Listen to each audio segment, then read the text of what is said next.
Sí, lo tengo listo. Marcela va a compartir el PPT y comenzamos.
Buenas tardes. Damos la bienvenida a cada persona que se conecta a esta actividad virtual.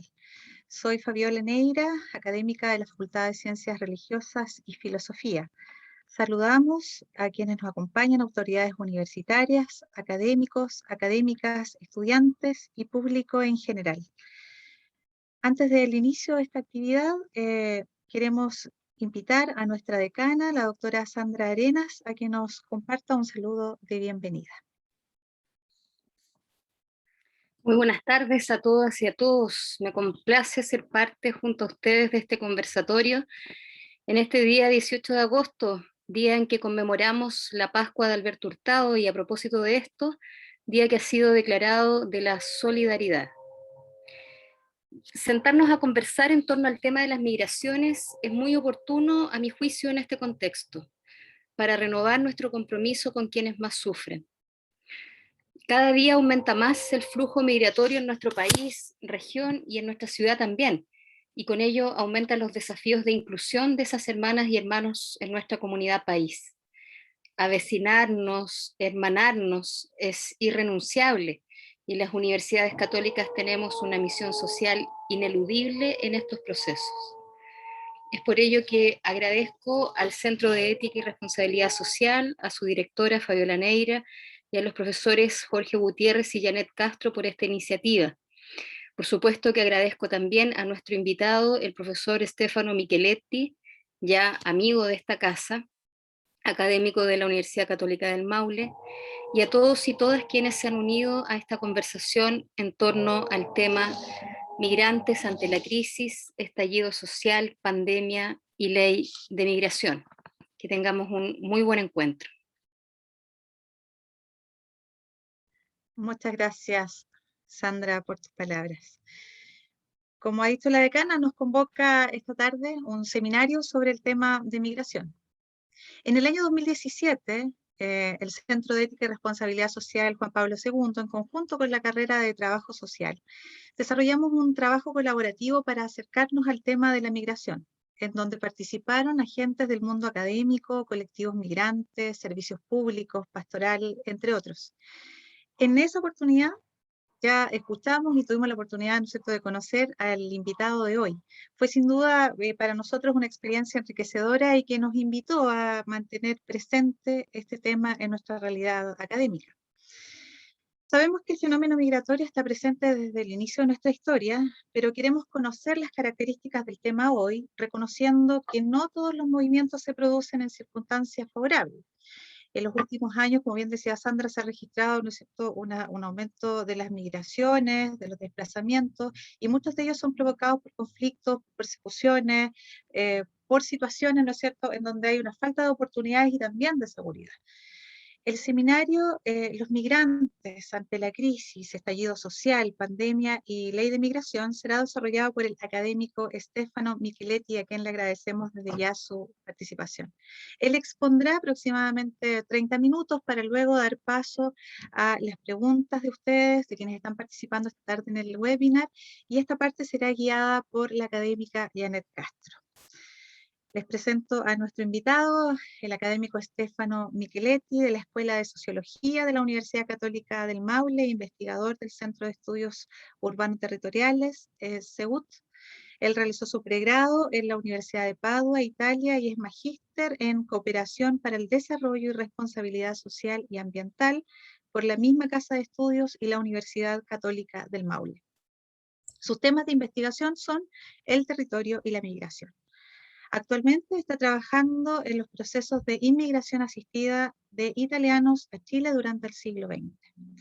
Entre sus múltiples publicaciones destacan los contenidos del habitar urbano, prácticas, movilidad e identidad en las ciudades intermedias del Maule, inserción laboral de inmigrantes en los territorios agrarios de Chile, el caso también de la región del Maule, la Biblioteca Humana Migrante, el uso del espacio público y resignificación del proceso migratorio, que compartió justamente en el año 2017 con nosotros esta linda iniciativa.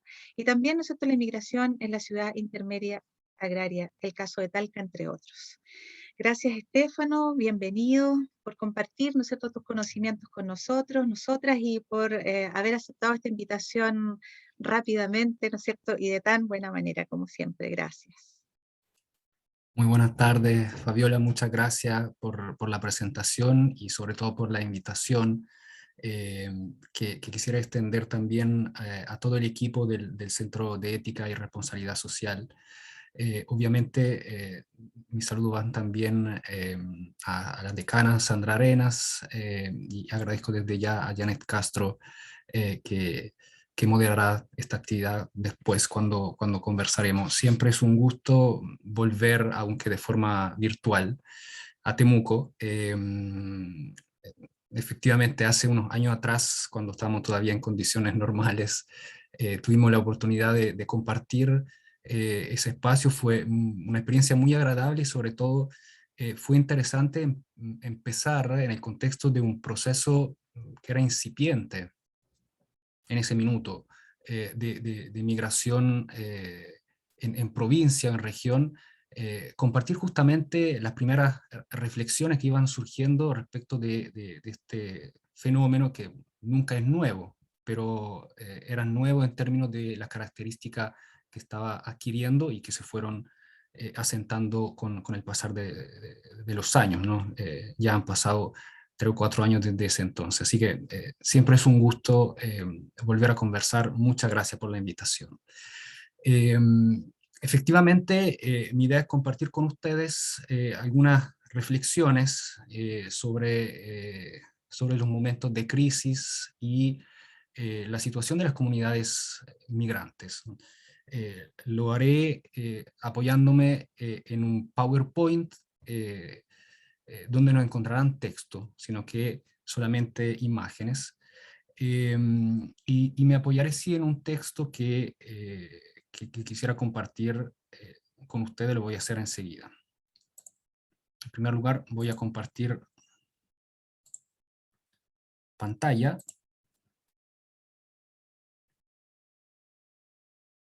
Me avisan, por favor, si se ve bien la presentación. Hay que dejarlo en pantalla completa. Ahí. Ahí sí, perfecto. Se ve bien. Ahí está. Muy bien. Entonces, los migrantes ante la crisis, estallido, pandemia y ley de migración. Este es el nombre de la breve charla que hoy día me invitaron a compartir y que podríamos también subtitular de otra manera. podríamos subtitularla como la historia reciente del sexto. Se preguntarán por qué, y enseguida lo voy a explicar.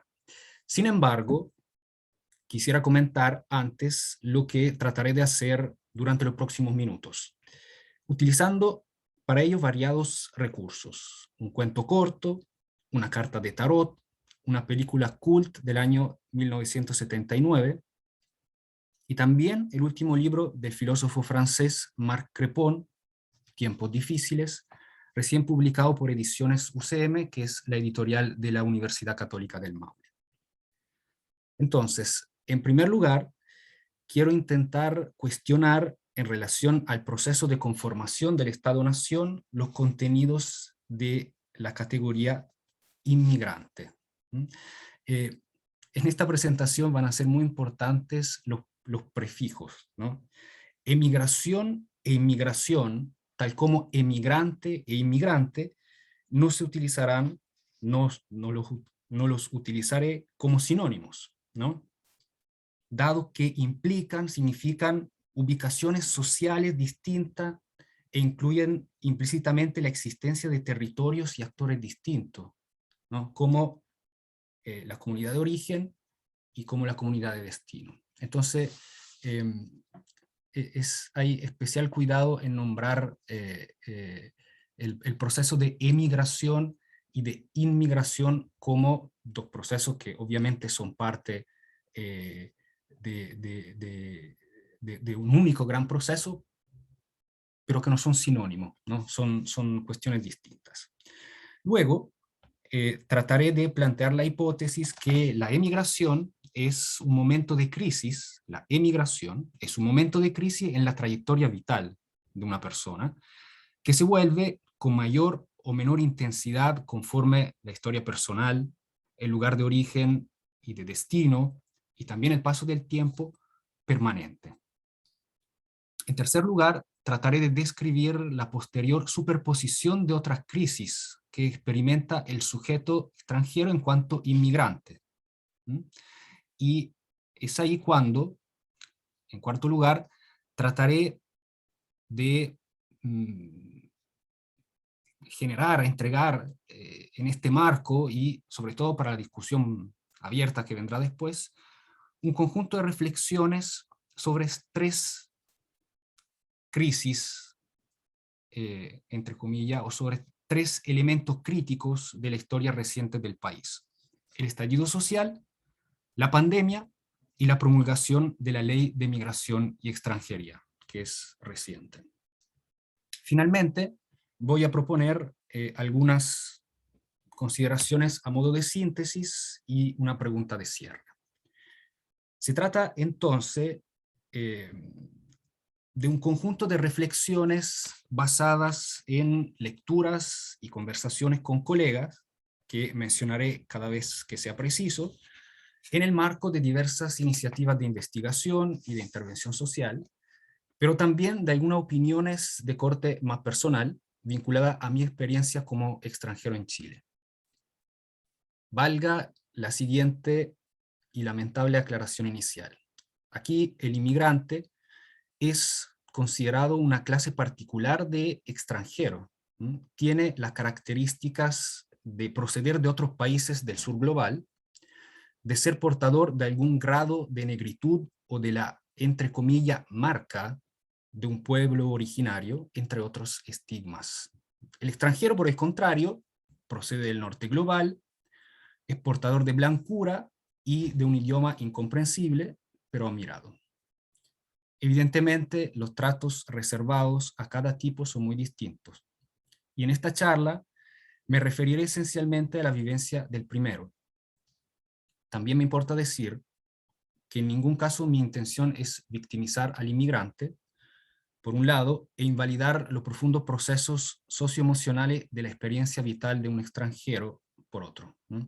Solamente busco declarar mi antipatía en relación a estas categorías y tratar de disminuir el nivel de generalización de mis consideraciones.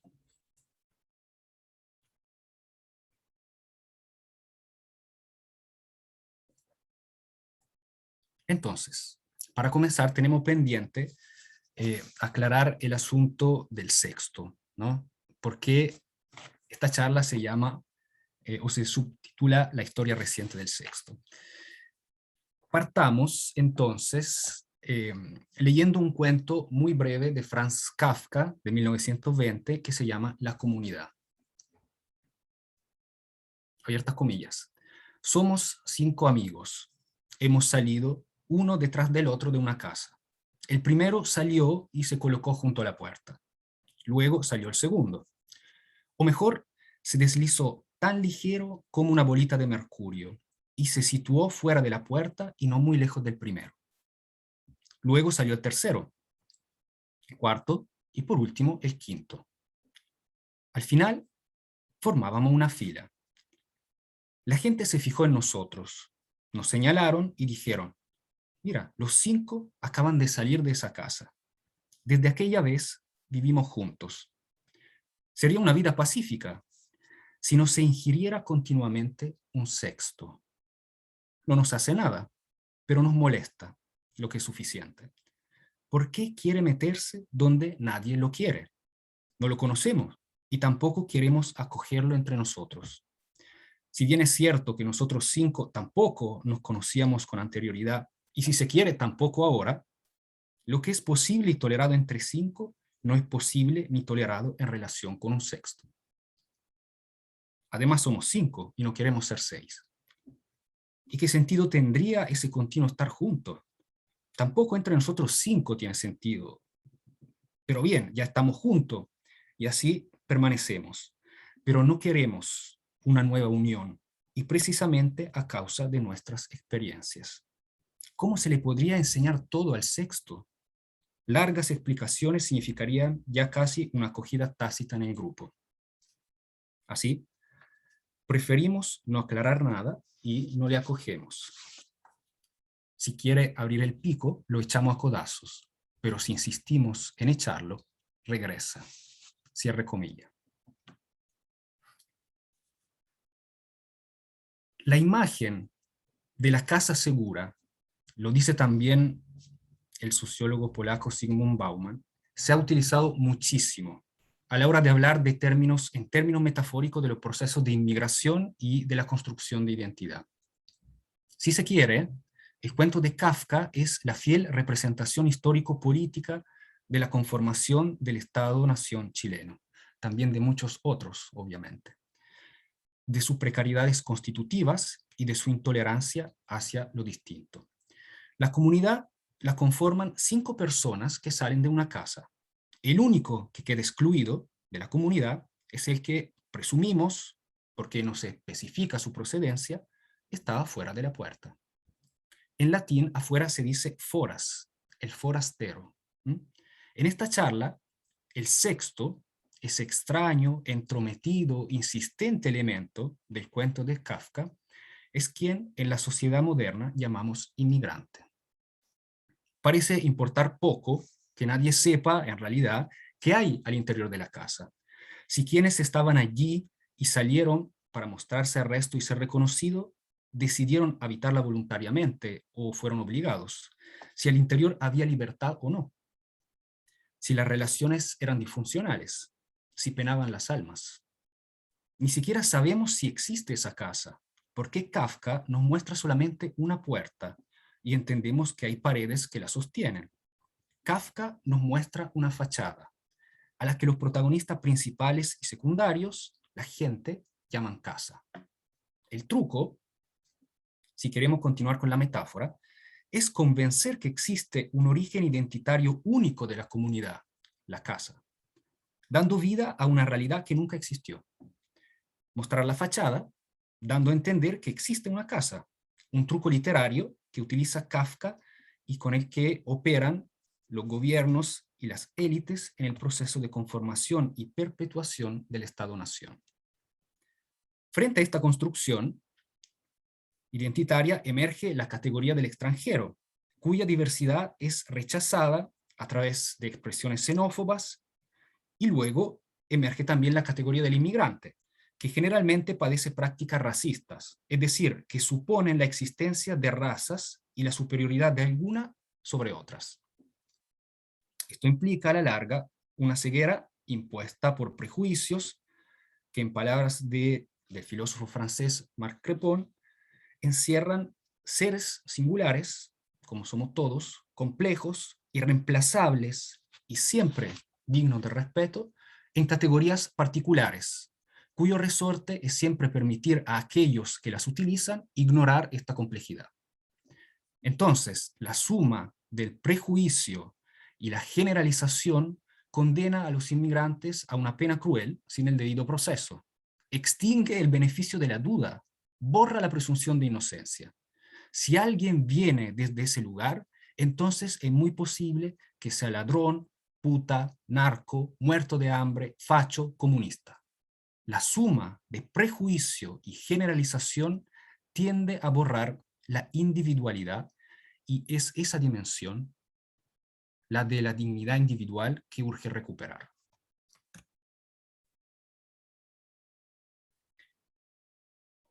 Yo creo que una característica esencial, irreductible, de un inmigrante en su individualidad es la de ser una persona en crisis. Y aquí comenzamos a entrar también en la relación entre la migración, la inmigración y la crisis. Toda migración, es decir, la pérdida voluntaria o involuntaria, anhelada o forzosa del lugar de origen, implica un trauma y un duelo. Este, si bien puede variar de intensidad, nunca se extingue completamente y no es reversible. El regreso al lugar de origen siempre ocurre, si es que ocurre, con la mediación del tiempo que pasa y lo cambia todo. Por lo tanto, Ítaca es imposible de recuperar. En el tarot, el arcano de la torre, otra casa, representa la crisis, una situación insostenible, por causas a veces fuera del alcance de la voluntad personal. El rayo que cae desde el cielo e incendia la torre, y que requiere una transformación profunda, un cambio de vida. Los moradores son arrojados al exterior o deciden tirarse, la torre se incendia, se hace añicos, ya no es habitable. Cabe solamente reconstruir o largarse, emigrar. Al arcano de la torre, eso sí, le sigue la estrella, que es la esperanza. La crisis, obviamente, no solamente tiene un carácter negativo. Para Edgar Morin, contiene un valor revelador. Abro comillas, en situaciones normales, el predominio de los determinismos y las regularidades no permite la acción más que entre márgenes extremadamente estrechos. Por el contrario, la crisis crea nuevas condiciones para la acción. Cierre comilla. Es el aspecto positivo, ¿no? Tanto para el sujeto que emigra como para la comunidad que lo recibe, y se puede beneficiar de acciones, reflexiones y palabras que desnaturalizan lo existente. Por el contrario, el lado oscuro, que engendra la condición de inmigrante, se basa en dos peligros principales: no entender la comunidad de destino y no ser entendido por ella. Sobre esta crisis individual del inmigrante como individuo, basada en los peligros básicos y permanentes de no entender y no ser entendido, se van luego intersectando las crisis que este sujeto vive como inmigrante.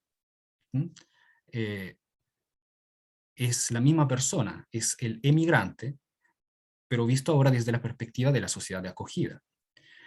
Estas crisis son producidas por y con esa sociedad de destino. En los últimos 2 años podemos reconocer en Chile 2 fenómenos sociales particularmente críticos: el estallido social y la pandemia. A estos yo también les agregaría la promulgación de la nueva ley de migración y extranjería. Obviamente no quiero proponer aquí un análisis de cada uno, sino solamente plantear algunas reflexiones específicas que lo vinculan a la experiencia del inmigrante y a su construcción como categoría social. Muy bien, partamos por lo primero. Yo no creo que la sociedad chilena sea más racista o más xenófoba que otras. Pero sí tiene una característica particular, clara. Es capaz de ofrecer acogida casi solo a cambio de un proceso simbólico de asimilación, de chilenización. ¿Cuántos años lleva en Chile? Me lo han preguntado infinitas veces. Contesté 2, 4, 6, 8, 13 años. Y siempre enseguida he escuchado, entonces eres chileno. De ahí la ingrata tarea de rebatir, no soy chileno. Y con eso no es que quiera socializarme yo como un nostálgico patriota italiano, resultar excéntrico o simplemente antipático. Es que estoy convencido que es posible convivir tranquilamente pese a las diferencias. En un reciente conversatorio que realizamos con el CEUT, con el Centro de Estudios Urbanos Territoriales, justamente a propósito de la relación entre las crisis y las distintas respuestas de las comunidades frente a esta situación, le preguntamos a una amiga, a la doctora Daisy Margarit de la USACH, de la Universidad de Santiago, acerca de la relación entre las comunidades locales y los inmigrantes. Esto nos contó ella. Nosotros estamos muy acostumbrados a centrarnos en la discriminación del Estado, por ejemplo, ¿no? Pero aquí hay una cosa bien interesante. Daisy nos cuenta esto. Hay integración, entre comillas, cuando el vecino histórico del barrio dice, no, si estos son buenos migrantes, o tuvimos suerte, porque nos tocaron los buenos migrantes. Claramente, lo que queda en el análisis de estos discursos es la pregunta de quién es el buen migrante. Es aquel que asume los valores nacionales que nosotros estimamos como positivos, dice Daisy. Por ejemplo, es un buen migrante porque tiene un almacén y se levanta temprano, porque trabaja de lunes a lunes. A través de estos tipos de discursos, nos damos cuenta, sigue Daisy, que se nos están colando también a nivel de ciudadanía algunos discursos bastante hegemónicos de asimilación de un otro diferente. En la medida en que se asimila y se va haciendo más parecido a lo que nosotros, chilenos y chilenas estimamos como bello, positivo y bueno, va a ser integrado. Lo diferente, dice Daisy, nos causa problemas. Con esa otredad, Chile tiene un tema. Creo que el temor, concluye ella, a lo distinto es la clave para poder entender los procesos sociales de diferenciación que vivimos en la sociedad actual. ¿A dónde quiero llegar con todo este preámbulo que tiene también de anecdótico? Quiero decir que, y esta es una opinión absolutamente subjetiva que después podremos comentar, que en el caso del estallido social, cuando los inmigrantes marcharon al lado de los chilenos sosteniendo las mismas banderas de lucha, la ignominiosa categoría se suspendió por momento. Obtuvieron, para decirlo con un lenguaje pandémico, un carnet verde, un pase de movilidad otorgado por la sociedad en su conjunto, que les permitió ir a las marchas, cacerolear, colgar lienzos, gritar consignas y pasar relativamente desapercibidos, sin levantar demandas propias, sumándose a lo que se estaban exigiendo, a las que se estaban exigiendo, quiero decir, en las plazas. Para cerrar este punto, entonces, y esta reflexión muy personal sobre la vivencia de los inmigrantes en el contexto del estallido social, yo adhiero al punto que plantea Daisy Margarit. Aquí hay un tema, la sociedad chilena tiene un problema con el otro, pero no cualquier otro, no con el buen migrante, no, el problema es con el diverso, con el que no se asimila, con el que no se cuadra. Y aquí quiero abrir un brevísimo paréntesis que se refiere a la lámina que ustedes están viendo. Pese a la suspensión temporal de su condición simbólica de diversos, pese a esta integración súbita y temporánea, Para esos miles de inmigrantes que se manifestaron, la experiencia fue amenazante. Un estudio del Centro Nacional de Estudio Migratorio del 2020 revela que la mayor parte de las emociones experimentadas durante el movimiento social por los inmigrantes fueron negativas, muy posiblemente por volver a vivir situaciones de inestabilidad social y política, por sentir amenazada su integridad, por temor a las posibles consecuencias. Está en primer lugar la tristeza y luego viene el temor. El segundo acontecimiento crítico que quiero abordar es la pandemia por COVID-19. Naturalmente, no trataré de hacerlo aquí desde una perspectiva sociosanitaria porque ese ejercicio excedería totalmente mis conocimientos y el tiempo que tenemos también a disposición para la charla. Las imágenes de inmigrantes acampando en la plaza de diversas ciudades del país al comienzo de la emergencia son solamente una expresión de su precariedad ante la crisis. Diversas voces han destacado cómo se trate de uno de los grupos más vulnerables en Chile, no lo descubro yo, debido a la precarización laboral en la que muchos deben desarrollarse, y muchas, por supuesto, al escaso acceso a servicios de salud, también por desconocimiento, y a la falta de apoyos familiares. Según un reciente estudio de la Mutual de Seguridad, por ejemplo, el 56% de los trabajadores de delivery en Chile, es decir, quienes deben circular también en contexto de cuarentena, exponiéndose a eventuales contagios, son extranjeros y principalmente venezolanos. Por otro lado, la última encuesta CACEN, aquí ven los datos en la lámina, realizada en pandemia, da cuenta que el nivel de pobreza de la población extranjera llegó al 17%, es la barra en azul, marcando un incremento relevante en relación al 2017, cuando era del 10,8%. Sin embargo, no es en estos elementos, que por cierto son muy relevantes, que me quiero detener. En los minutos que tenemos a disposición, quisiera proponer otra lectura vinculada al ámbito simbólico de la pandemia. En un contexto en que el miedo al otro, cualquiera sea, se vuelve un asunto muy, muy concreto, porque ese otro es potencial portador de una enfermedad mortífera, se abre el espacio para dos procesos muy peligrosos, a mi modo de ver. El primero consiste en la construcción de, entre comillas, buenas razones para estigmatizar ciertas categorías de la población. En palabras de Crepón, sus, entre comillas, modos de ser y vivir, los hábitos, los rituales y las prácticas sociales bajo el pretexto de una seguridad sanitaria normativa y vengativa. Cierre comillas.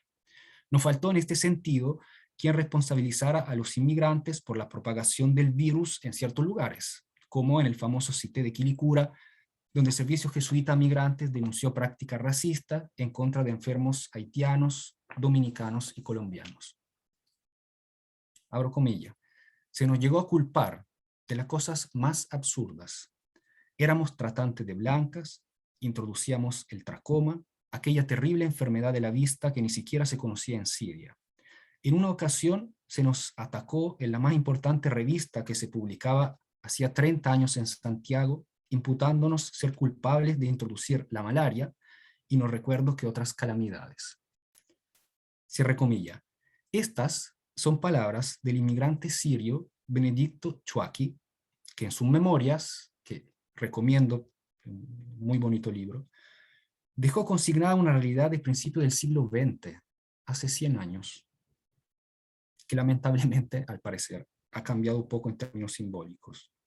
El segundo elemento peligroso se refiere a la vulnerabilidad de la persona fragilizada por la crisis, todos y todas, chilenos, chilenas, extranjeros, extranjeras, y su reacción frente a la entrega de ayuda estatal también a los inmigrantes. Y obviamente, a la más que probable explotación política de este escenario. Bien lo explica Crepón con cierta ironía. Si podemos aceptar no vivir tan bien como quisiéramos, y a veces incluso muy mal, si se puede aceptar la precariedad y la inseguridad que de ella deriva, tragarse todas las fisuras de la historia y las desilusiones políticas, el colmo sería que los que se perciben como diferentes e inferiores, los otros, o este otro, estén mejor, sobre todo porque reciben asistencia. Es como, cierre comillas, perdón, es como si la ayuda estatal, los empleos, etcétera, fueran un juego de suma cero. Lo que reciben los inmigrantes en este imaginario se lo quitan a los chilenos. Y esto, obviamente, genera rabia, rencor y violencia. Pasemos ahora al tercer elemento crítico. La recientemente estrenada Ley de Migración y Extranjería es este último elemento. Como ya se habrán dado cuenta, mi afán no es analizar pormenorizadamente los contenidos y las formas de cada una de estas crisis. No puedo, no soy capaz, excede totalmente mi conocimiento, sino más bien me interesa tratar de entender cómo estas crisis sirven para poner en explícito cuestiones simbólicas subyacentes que ya existen. Si bien hay que celebrar la actualización de una normativa que hasta marzo de 2021 era la más obsoleta de América Latina, y eso fue un tema muy importante cuando tuvimos este seminario allá en Temuco hace unos años atrás, seminario al que se refería Fabiola. Si bien hay que celebrar la actualización, de todas maneras, de esta normativa, porque la moderniza, porque crea una nueva institucionalidad con el Servicio Nacional de Migraciones y entrega garantías de procesos más rápidos y digitales, creo que existen también lados oscuros. El objeto de la ley y de los reglamentos que vendrán después, según se declara en el artículo 2, es regular el ingreso, la estadía, la residencia y el egreso de los extranjeros del país y el ejercicio de derechos y deberes. Pero allí radica un problema. Se reproduce una lógica de regulación de las fronteras, sin asimilar, obviamente a falta de la promulgación del reglamento, ¿no? Donde se podrían eventualmente tratar de manera más concreta estos temas, pero no se asume la complejidad del proceso de movilidad humana en todas sus dimensiones, ¿no? Incluyendo, obviamente, la de integración al lugar de destino. La ley, por otro lado, exige tramitar visas consulares en los países de origen para establecerse en Chile y facilita la expulsión administrativa de aquellos que han ingresado de forma irregular. Todo esto bajo el lema migración segura, ordenada y regular, que ya se venía aplicando desde hace meses, antes de la promulgación de la ley. Quizá una de las imágenes que más representan este nuevo paradigma es la de un grupo de extranjeros, la ven aquí en su pantalla, sometidos a expulsión administrativa y judicial, esposados, acompañados cada uno por un funcionario de la Policía de Investigaciones de Chile, disfrazados, porque de eso se trata, con un mameluco blanco y un chaleco amarillo, además de la usual para estos tiempos mascarilla. Este disfraz grotesco, absolutamente gratuito, borra completamente la individualidad de estas personas. Son todos iguales. En fila, cabeza agacha. Un solo acto insurrecto. Fíjense, el primero tiene levantada su manga izquierda y en el antebrazo aparece un tatuaje. Es la única marca de individualidad, de unicidad que aparece en esta fotografía. Esta forma de exponer a las personas que están siendo expulsadas, sin entrar aquí en la discusión si justamente o injustamente, porque no tenemos los antecedentes, es parte de un discurso visual, en este caso, que tiende a aislar, a acercar a los inmigrantes, especialmente a quienes se encuentran en situación irregular, a esos otros que no son el buen migrante. En palabras de Crepón, abro comillas, encerrar al otro, cualquiera que sea, no solo en una categoría determinada por su diferencia sexual, étnica, religiosa, política, sino también en el lenguaje que caracteriza, es decir, más a menudo caricaturiza, denigra, captura colectivamente a los individuos en esta diferencia, en detrimento de su singularidad, ya es reificar a cada uno de ellos. Reificar significa cosificar, volver a un ser humano, en el plano simbólico, un objeto, una cosa no consciente y libre. Me parece que en Chile existe esa tendencia a nivel discursivo. Valgan aquí dos consideraciones. La primera es que la pretensión de regular con normas restrictivas los flujos de movilidad humana es un intento improductivo. Así lo demuestra la experiencia internacional y desde hace mucho tiempo, que en el mediano largo plazo tiende a producir más bien mayores niveles de irregularidad en los ingresos.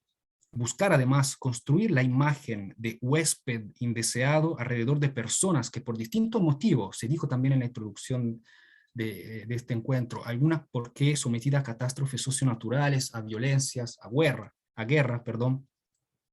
han tomado la determinación de vivir en un lugar distinto al país de origen. La segunda consideración es que a esta construcción de categorías gruesas que se hace día a día, desde la perspectiva gubernamental, se suma un discurso excluyente, paternalista y populista de fuerzas políticas conservadoras, que busca ubicar a la sociedad chilena en un supuesto lugar de superioridad. Un ejemplo claro son las declaraciones realizadas hace poco tiempo por el ex precandidato presidencial Joaquín Lavín, en una reciente visita a Linares, aquí en la región del Maule. Dijo: Chile ha sido ya demasiado generoso con los migrantes. Hemos recibido muchos y eso hay que frenarlo. Las personas que entren deben hacerlo solo por temas familiares. Chile ya cooperó mucho con la migración. Más allá de evaluar, cada uno puede hacerlo en su fuero interno. Si Lavín tiene o no razón en mérito a los niveles de generosidad de Chile, quiero nuevamente citar, a modo de comentario, a Crepón. Abre comillas: la brutalidad odiosa de las pasiones identitarias ha vuelto a enviar a la papelera de la historia tanto el derecho de asilo y el deber de hospitalidad como la exigencia de fraternidad. Se trata de esto. No cabe duda que especialmente en ciertos sectores políticos existe un problema de memoria corta, ¿no? Pensando en la solidaridad internacional de muchos países que en los años 70 y 80 acogieron a miles de exiliados chilenos. Para ser justo, es importante comentar que obviamente este tipo de discurso no son una prerrogativa chilena solamente, y están ampliamente difundidos en todo el mundo. Si en Chile tenemos a los negritos, entre comillas, en Europa a los inmigrantes norteafricanos se les llama extracomunitarios, y en Estados Unidos, fíjense bien, aliens. A los extranjeros sin permiso legal. A los extranjeros sin permiso legal en Estados Unidos se les denomina aliens. Eso lo cuenta una escritora haitiana que reside en Estados Unidos, que se llama Edwidge Danticat, en un libro muy bonito, que también me permito sugerir porque en estos tiempos, cuando Haití ha vivido una nueva tragedia con el terremoto, y hace pocas semanas atrás también vivió el asesinato de su presidente, es un libro que explica algo de la historia de Haití y es, yo creo, fundamental entender las historias de los otros. Este libro ayuda a hacerlo, se llama Crear en Peligro.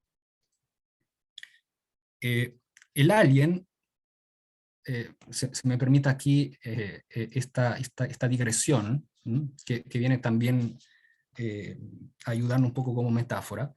El alien o xenomorfo es un ser extraterrestre parasitoide. En las escenas finales de la película de culto dirigida por Ridley Scott del año 79, si no me equivoco, que se llamaba Alien o El octavo pasajero, pasa lo siguiente. Mientras se prepara para entrar en hipersueño, Ripley, que es interpretada por la actriz Sigourney Weaver, descubre que el monstruo se encuentra con ella en la lanzadera. Tras ponerse un traje espacial, despresuriza la lanzadera al abrir la escotilla y logra expulsar el organismo fuera de la nave con ayuda de un gancho que lanza contra la criatura. Sin embargo, el cable del gancho termina atascándose en la puerta y el alien se mantiene sujeto al cable, que porfiado este alien, tratando de introducirse en la nave por uno de los motores. Finalmente, Ripley activa los motores y el impulsor envía al monstruo al espacio deshaciéndose de él. En la escena final se ve a Ripley entrando en hipersueño antes de su retorno a la Tierra. Digamos que es bastante tentador evocar la imagen de un Joaquín Lavín en los paños de Sigourney Weaver tratando de expulsar al octavo pasajero, o el sexto del cuento de Kafka, ¿no? Ese extraño, entrometido, insistente elemento. Creo que la saga de Alien duró un poquito más y por lo tanto creo que el xenomorfo de una manera u otra logró quedarse en la nave espacial.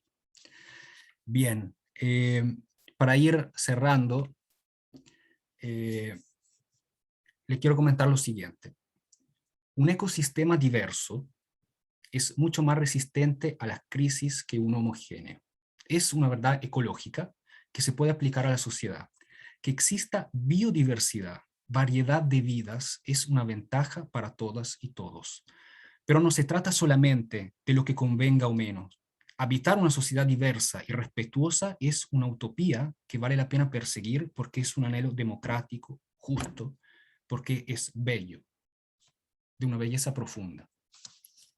Creo que hay esencialmente 3 transiciones en las que sería importante trabajar, en las que podemos trabajar todos y todas en términos simbólicos, más allá de las muchas acciones concretas que son necesarias para asegurarles una vida digna y libre de discriminación a todos quienes residen en el país, para que este tipo de comprensión se vuelva sentido y sobre todo en contexto de crisis. La primera es la transición desde la construcción de categorías genéricas a reconocimiento universal de la dignidad del individuo. Cada uno y cada una de nosotros merece ser tratado por el resto como un individuo. La segunda es la transición desde la cultura de cosificación del otro a la recuperación de la dimensión humana, sin caer en paternalismos ni victimizaciones. No más expulsiones mediáticas. Basta de mamelucos y chalecos amarillos, para entendernos. Y a todos los tratos que reproducen esa lógica, en todos los ámbitos de la vida. La tercera es la transición desde la necesidad de volver asimilable al otro a la valoración de su diversidad. Que todos los inmigrantes se chilenizaran sería una pésima noticia para la sustentabilidad del ecosistema Chile. A tratar de entender entonces a quién es distinto. Para terminar mi exposición y bueno, abrir luego el espacio a la conversa, quiero volver al punto de partida y recuperar una de las interrogantes que deja abiertas el cuento de Kafka. ¿Por qué lo que es posible y tolerado entre 5 no es posible ni tolerado en relación con un sexto? Muchas gracias.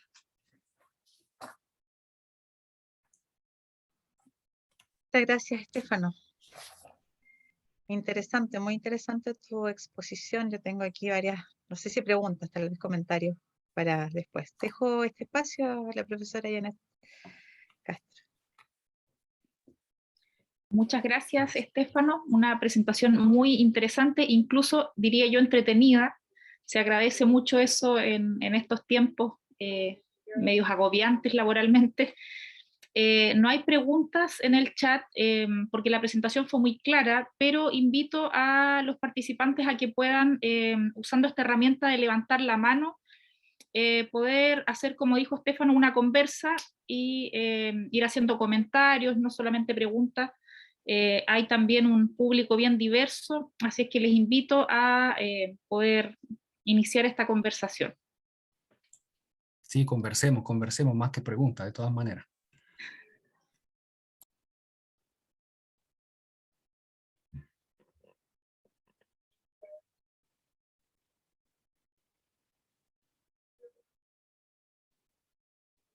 El padre Jorge lo veo ahí que levanta su dedo real, no el, el Sí, cibernético. no, la verdad me quedo atrás, no sé cómo levantar la mano en esta plataforma.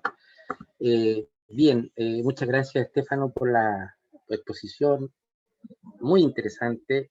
Yo quisiera hacer una especie de pregunta, si es capaz de ensayar una hipótesis o una solución o una explicación de por qué los chilenos nos cuesta tanto lo que trató de definir en la primera parte, digamos. de aceptar al otro diverso, y esta tentación de querer que se homologue a nosotros para que sea un buen migrante. Si desde los 13 años de experiencia en Chile te atreves a ensayar una explicación, ¿qué ves tú que nos pasa? ¿Será geográfica? ¿Será, no sé, si te atreves, te lo agradezco? Muchas gracias, Jorge. Yo creo que tiene mucho que ver con cómo se ha ido construyendo el Estado-Nación en Chile. Yo creo que es una especie de herencia histórica que ha permeado muy fuertemente la sociedad. Basta, por ejemplo, así como botón de muestra, pensar en la importancia que siguen manteniendo los símbolos patrios en Chile. No en todos los países así.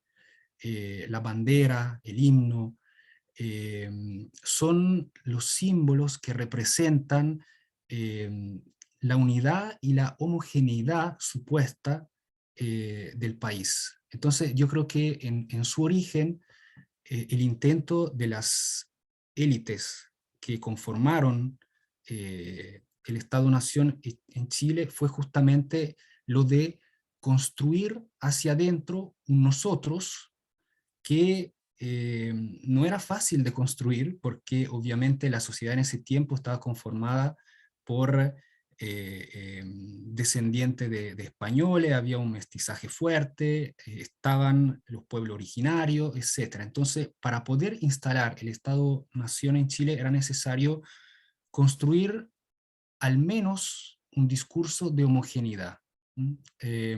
Y hacer caber a todos y a todas los chilenos allá adentro.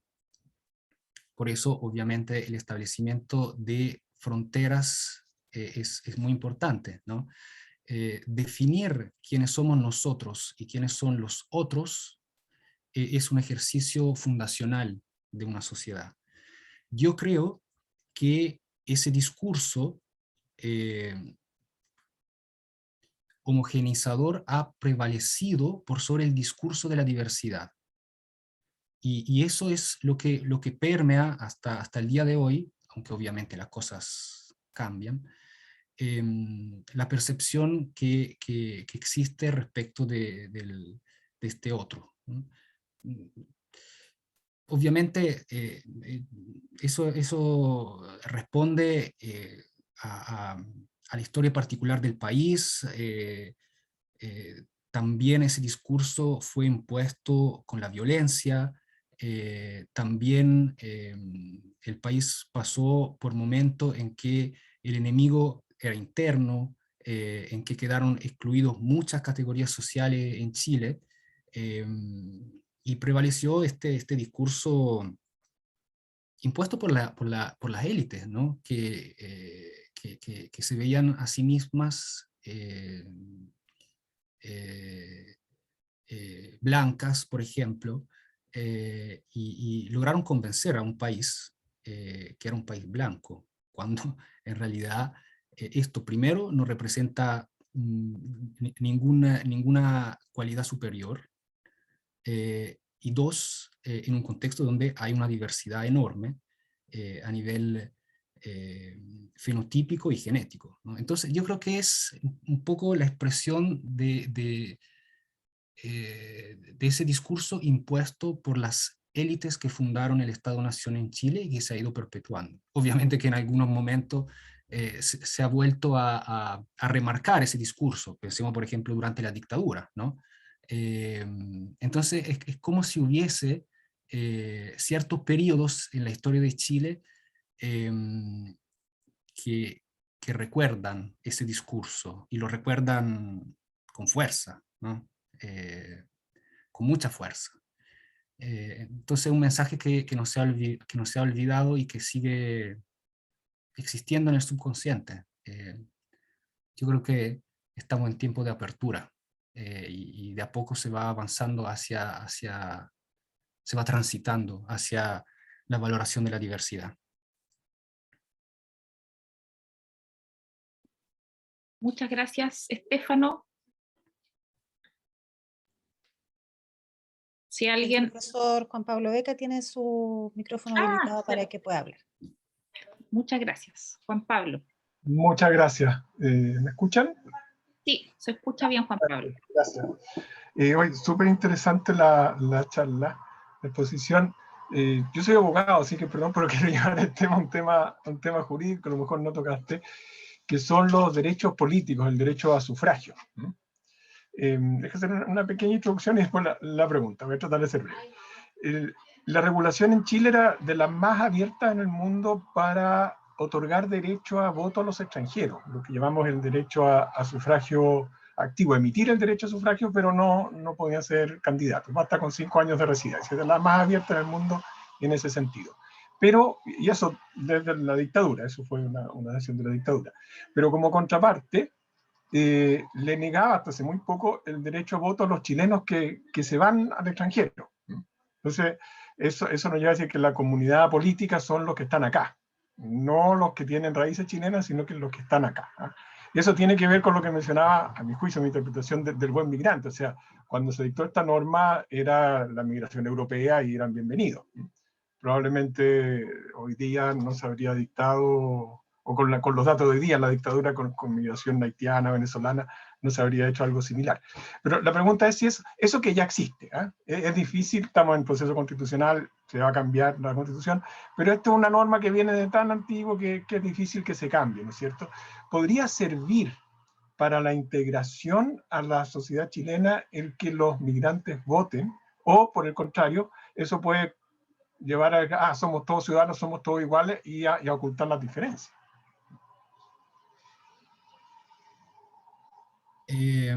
Gracias Juan Pablo. Mira, sí, efectivamente es posible votar. Yo voto. Después de 5 años de residencia con permanencia definitiva, es posible votar en Chile e integrarse a la comunidad, digamos, o ejercer la ciudadanía. Hay ciertos derechos políticos que se adquieren solamente al adquirir la nacionalidad chilena. Pero son cosas más particulares, como por ejemplo la de ser candidato en algún puesto público, no sé, como alcalde, concejal, etcétera, etcétera.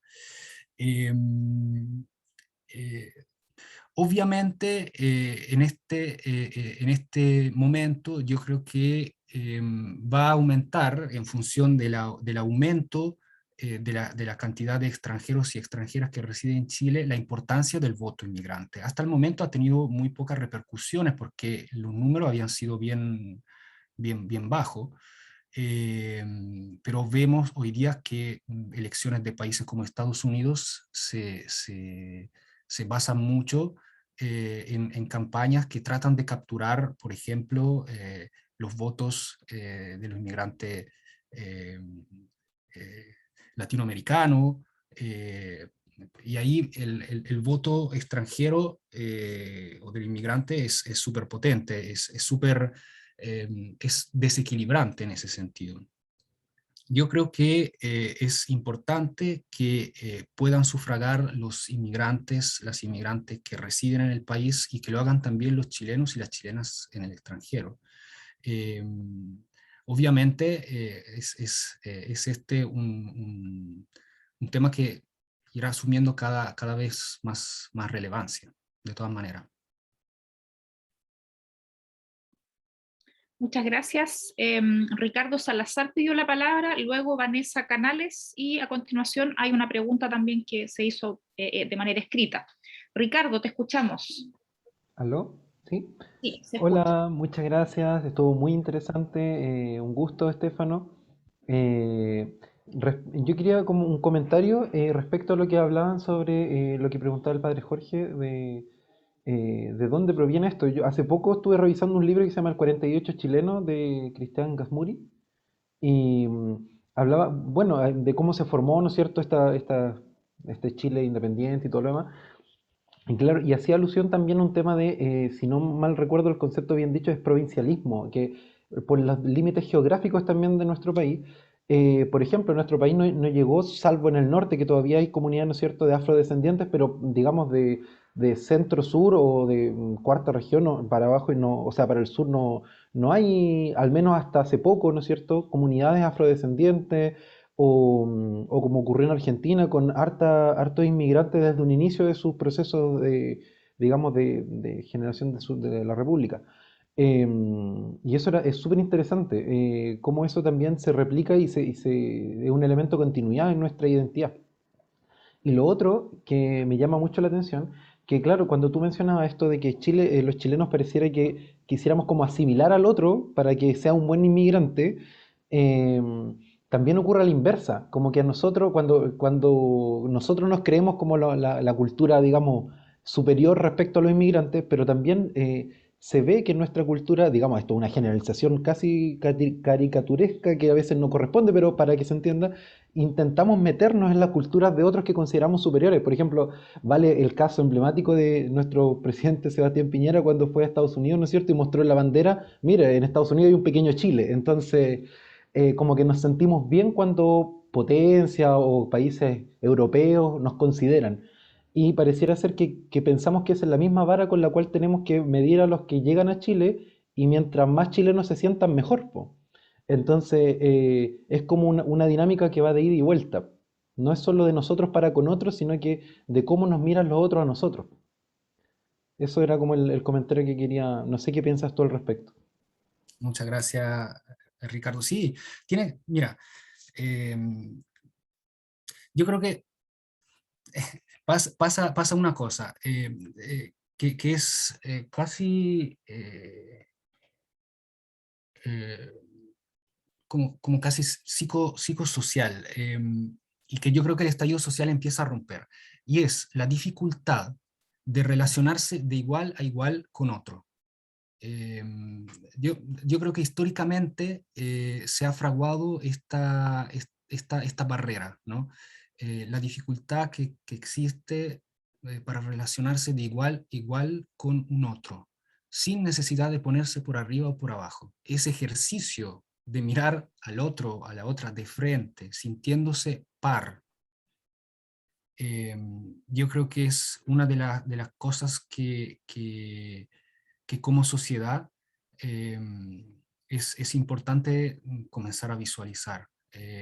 Y obviamente eso también tiene una explicación. O sea, pensemos que la hacienda ha sido la institución de todo el Chile central durante siglos. O sea, ha permanecido prácticamente inmutada desde cuando se conformó en 1700 hasta los años 60 del siglo pasado. Estamos hablando de 50, 60 años atrás. Entonces, claro que hay una historia que de alguna manera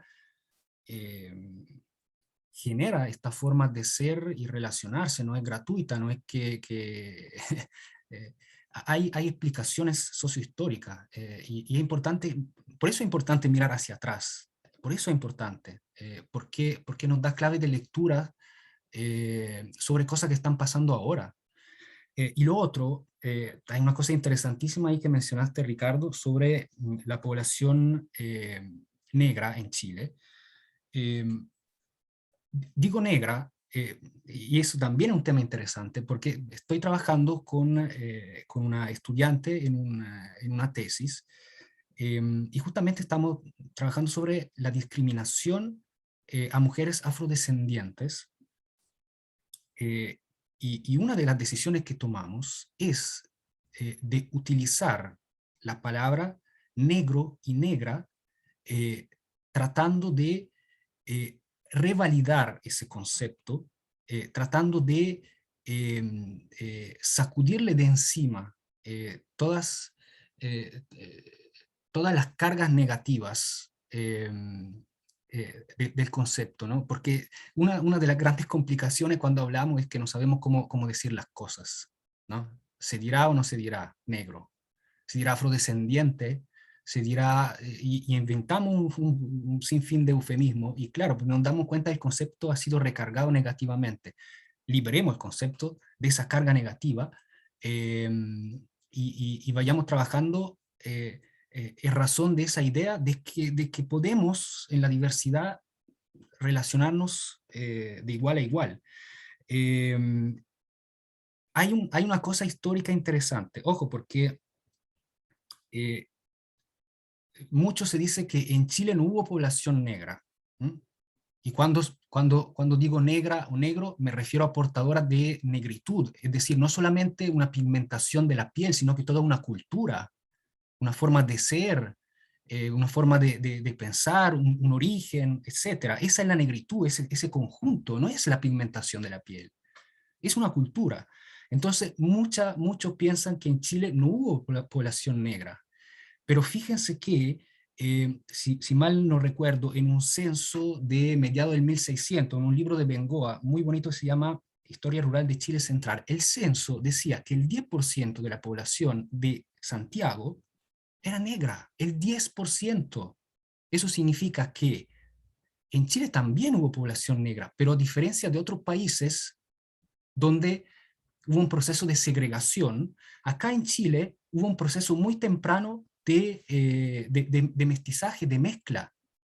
Cada uno y cada una de los que estamos aquí portamos o portan genes negros. ¿Por qué? No es que en Chile no haya existido población negra, es que muy tempranamente hubo mestizaje, a diferencia de otros países. Entonces, esa también es una cosa interesante, ¿no? En la historia de este país. Es interesantísima. Hubo población negra y además durante mucho tiempo existían formas de ascensión, bueno, como de progresión social, y los ciudadanos negros y negras eran muy bien reconocidos en Chile. Fue después, con la etapa de la independencia, que empezó a caer sobre ellos el estigma, ¿no? Y además ya eran pocos. Pero hubo un proceso de mestizaje, de mezcla muy temprano en Chile. Eso es interesantísimo. Muchas gracias, Ricardo, Stefano. Vanessa, y luego voy a dar lectura a la pregunta esta que llegó por escrito. Vanessa, ¿te escuchamos? Sí. Sí, buenas tardes, un gusto. Yo vengo a dar como una opinión y también una pregunta al finalizar. He estado como dándole vuelta a este asunto de cómo se le trata al inmigrante y al extranjero que viene a Chile. Y como se mencionó al principio de la presentación, se habla también de un tema quizás incluso económico y lo podemos relacionar con el clasismo que existe en nuestra sociedad. Porque viéndolo ya latinoamericanamente, no sé si será el término correcto, por ejemplo, si un mexicano viene a Chile, quizás no se le mire con los mismos ojos con los cuales se le mira un venezolano. Ya estamos hablando de países en general hermanos, hablamos la misma lengua, tuvimos los mismos procesos. Y lo he estado pensando y rebuscando, y probablemente sea un tema económico, y el cómo vemos a nuestra propia sociedad clasista, porque la pobreza es una peste en Chile. Esto de el buen inmigrante, el de levantarse temprano, el de romantizar el sobreesfuerzo que hay que hacer para poder obtener algo. Entonces, ahí ya se me pregunta, ¿hay un vínculo directo con cómo nos relacionamos socialmente de esta forma clasista junto con el comportamiento racista y xenófobo que presentamos hoy en día, sobre todo con estas olas de movimientos entre nuestros propios países hermanos por crisis económicas? Sí, yo creo que sí. Hay diversas perspectivas teóricas también que hablan de esto. Las discriminaciones se van armando por capas. De hecho, yo creo que es la perspectiva interseccional a nivel teórico que trabaja ese tema. No es lo mismo ser mujer pobre que ser mujer pobre procedente de Haití, por ejemplo. Entonces, o estar empleado o desempleado, ser socioeconómicamente vulnerable o no, tener o no ciertos niveles de estudio. Entonces, sí, cuando se tratan estos temas, lo hacemos todo, tendemos a aislarlos, ¿no? A hablar de la migración como una condición que explicara por sí sola la realidad. Pero de verdad no es así, es una simplificación que hacemos nosotros y nosotras desde la academia, porque si no, sería dificilísimo comprender la realidad en su multidimensionalidad y en su complejidad, pero en la vida real así funciona. Las discriminaciones se construyen por capas, y esas capas tienen que ver con el género, con el país de procedencia, con el nivel económico, con el trabajo, con el nivel de educación, con el color de la piel. Sí, de todas maneras. Y si te interesa indagar por ahí, en términos teóricos, yo te sugiero revisar los trabajos que hablan de la perspectiva interseccional. Ahí va a encontrar alguna respuesta a esa lógica. Muchas gracias. Nos llegaron dos preguntas que están relacionadas. Voy a hacer las dos preguntas, a ver si se pueden relacionar, porque me parece que van un poco en la misma línea. La primera dice, ¿por qué gran parte de la población chilena en edad laboral ve a la población inmigrante como una amenaza, aún sabiendo que la inmigración es beneficiosa para la economía del país? Y la otra pregunta que va un poco a continuación de ello es, ¿cómo se pueden reducir los prejuicios y actos discriminatorios hacia la población inmigrante hoy en día? Respecto a la primera, yo creo que hay una percepción de amenaza personal. Nosotros, de hecho, hace un tiempo hicimos un estudio acá en la región del Maule sobre los procesos de integración laboral de los inmigrantes y las inmigrantes. Y una de las cosas que descubrimos fue que se activan mecanismos de discriminación en el momento en que el inmigrante ocupa un espacio laboral superior al que ocupa un chileno. O sea, hasta que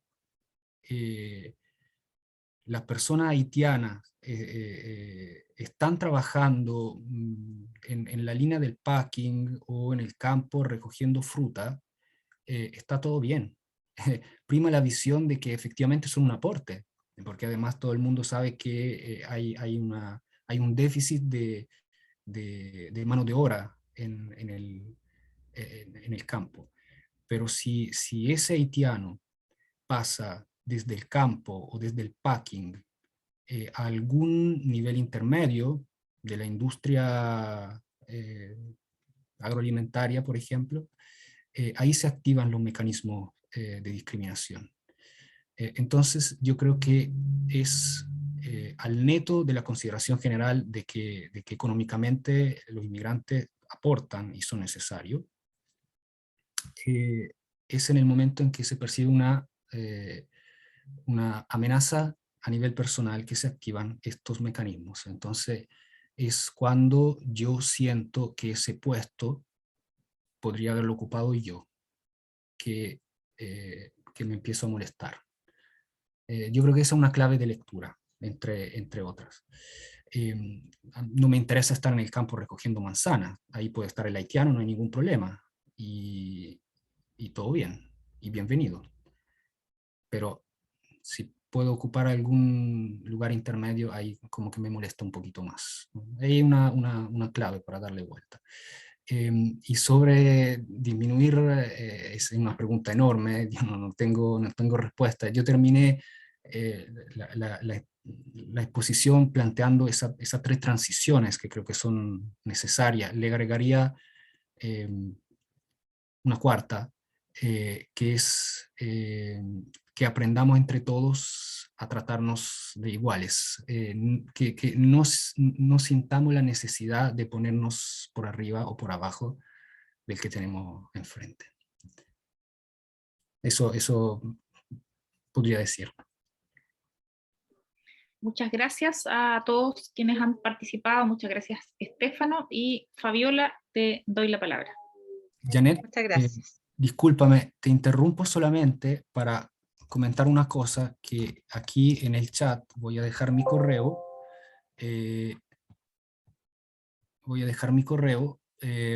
Porque tengo la ponencia, algo pasa, no puedo dejar mi correo, pero lo voy a dictar.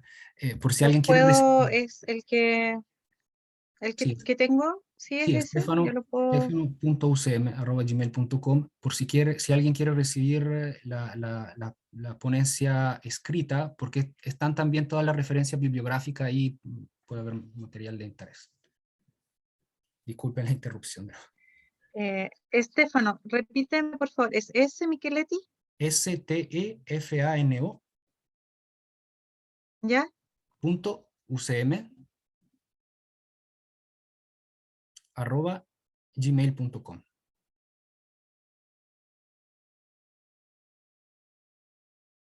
Oye, soy un poco lenta aquí. Ok. Estefano.ucm@gmail.com. Así es. Lo Perfecto. acabo de enviar. Muchas gracias. Ahí está. Estefano, muchas gracias. Mira los comentarios, ¿no es cierto?, de lo interesante y además muy clara exposición que tú has compartido con todos y todas. Yo tenía algunos comentarios, ya han hecho las preguntas similares a las que yo tenía. Sobre todo pensaba en qué entendemos por integración, toda vez que muchas veces, ¿no es cierto?, se habla de que tener acceso a vivienda, salud, educación es una forma de integración, pero tú planteaste también el tema de la convivencia, ¿no es cierto? Y en esta convivencia que no sea una convivencia de asimilación, cosa que me pareció tremendamente interesante, pero que quizás no siempre tenemos esa reflexión. Es como en lo cotidiano yo escucho, bueno, que tienen que estar conformes porque tienen acceso a salud, educación, pero no hacemos esfuerzos por conocer, por acercarnos, por eliminar en el fondo los estereotipos que tenemos hacia a los migrantes, ¿no? Y lo otro pensaba en la violencia cultural, o sea, cómo se manifiesta, digamos, permanentemente también esta violencia cultural, pienso también en la región, particularmente en nuestra región, y cuál sería la forma de superar, ya lo han preguntado, también hay modelos, ¿no es cierto? Bueno, creo que es una interesante discusión que podemos tener también a futuro y seguir pensando sobre eso. Está silenciado. Sí, sí, no, absolutamente. Yo creo que es un tema que da para más y para mucho más, y es un tema de presente y de futuro. Hay que conversarlo, no hay soluciones, no hay receta preconstituida. Yo creo que todo gira alrededor del diálogo. Hay que dialogar, hay que conocerse, hay que dar el paso, y así vamos construyendo de a poco, y también tenemos que dar nuestro paso nosotros mismos, los inmigrantes, los extranjeros que estamos aquí. Eh, Fernando, Fernando Fuica del Departamento de Filosofía, incorporar los aportes de Fanon y Bolívar Echeverría, por ejemplo, señal. Bueno, para nosotros como Facultad de Ciencias Religiosas y Filosofía, ¿no es cierto?, reflexionar estos temas del área de la teología, ¿no es cierto?, también, porque del área de la filosofía práctica, ¿no es cierto?, pensaba en la antropología filosófica, la filosofía política, ¿por qué no?, y evidentemente la ética. Estefano, muchas gracias. Gracias también a todas y todos que han compartido, ¿no es cierto?, sus inquietudes con nosotros, nosotras que nos han acompañado esta tarde.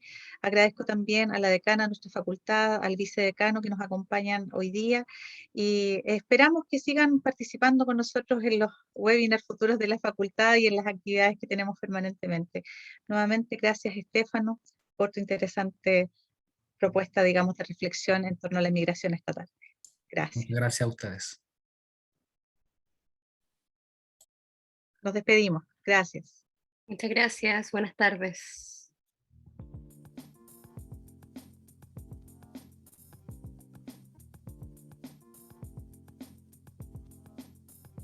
Gracias, Estefan.